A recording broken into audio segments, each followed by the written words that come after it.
En 2000, nous étions 3 chercheurs, Natacha Trudeau, Anne Sutton, qui sont en orthophonie, les aides techniques à la communication, et moi-même en kinésiologie.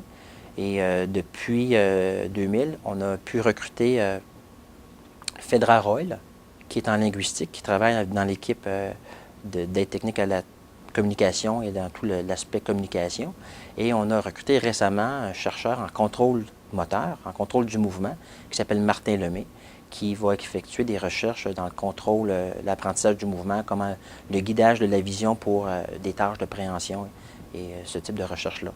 Il est aussi beaucoup impliqué dans le syndrome de la Tourette, Gilles de la Tourette, chez des enfants qui ont aussi des problèmes d'équilibre postural.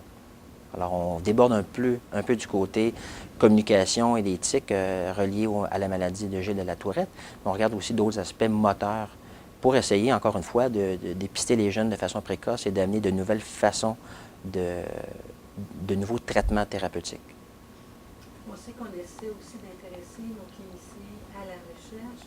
Est-ce qu'il y a des médecins de Marie-Enfant ou de Sainte-Justine qui collaborent? Certainement. On a Marie Laberge, qui est physiatre, qui est très impliquée dans le développement d'une clinique de marche. On évalue dans cette clinique-là, c'est une clinique vraiment en lien avec l'hôpital, pour les patients qui ont la paralysie cérébrale surtout. Et c'est pour les patients qui vont présenter une dégénérescence importante de leur locomotion. Alors, on essaie par cette clinique-là de trouver les pistes de thérapie, soit des thérapies médicamenteuses ou des thérapies chirurgicales, pour préserver leur autonomie à la marche le plus longtemps possible. Alors, c'est une clinique expert spécialisée qui va avoir un mandat suprarégional. On a des patients qui vont venir de partout au Québec et même de partout au Canada. On a une affiliation aussi avec l'hôpital Shriner qui va nous permettre d'apporter ce service d'experts cliniciens pour la marche pour cette clientèle-là. Alors, c'est surtout des physiatres qui travaillent en collaboration avec nous et quelques orthopédistes aussi. La chaire du mouvement, c'est une chaire qui a été attribuée par l'Université de Montréal et l'hôpital Sainte-Justine à un orthopédiste, à Hubert Labelle. Le créneau de recherche que Dr Labelle aborde est surtout la scoliose. Et les activités sont surtout centrées à l'hôpital Sainte-Justine. La chaire en sciences du mouvement, c'est une chaire qui est attribuée par l'hôpital Sainte-Justine et l'Université de Montréal à un orthopédiste qui s'appelle Hubert Labelle. Les activités de recherche dans cette chaire-là, elles sont surtout concentrées autour de la problématique de la scoliose. Alors, toute l'imagerie, le dépistage avec des radiographies à faible dose pour, encore une fois, dépister les enfants qui vont développer la scoliose et ceux et celles qui vont dégénérer.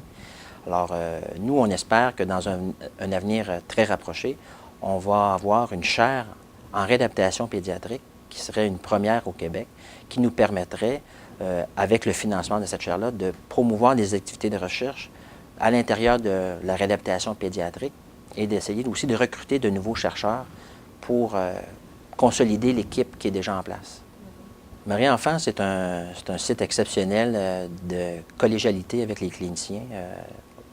Ici, l'atmosphère est vraiment paisible, douce. On n'est pas à la bourre, peut-être comme dans d'autres centres hospitaliers où on a des soins plus aigus. Le climat, comme je le dis, est très agréable. La collaboration avec les cliniciens, elle est présente. Et il y a un désir de promouvoir la recherche à l'intérieur des activités cliniques. Pour les personnes qui vont voir ce reportage-là, donner à la Fondation de Marie-Enfant, c'est important pour promouvoir la recherche. La recherche pédiatrique au Québec, au Canada et à travers le monde, c'est vu comme moins important, au moins glamour que la recherche chez l'adulte. Mais à mon avis, la recherche chez l'enfant est beaucoup plus prometteuse et il y a beaucoup plus à faire chez l'enfant pour, encore une fois, rejoindre mon idée de départ.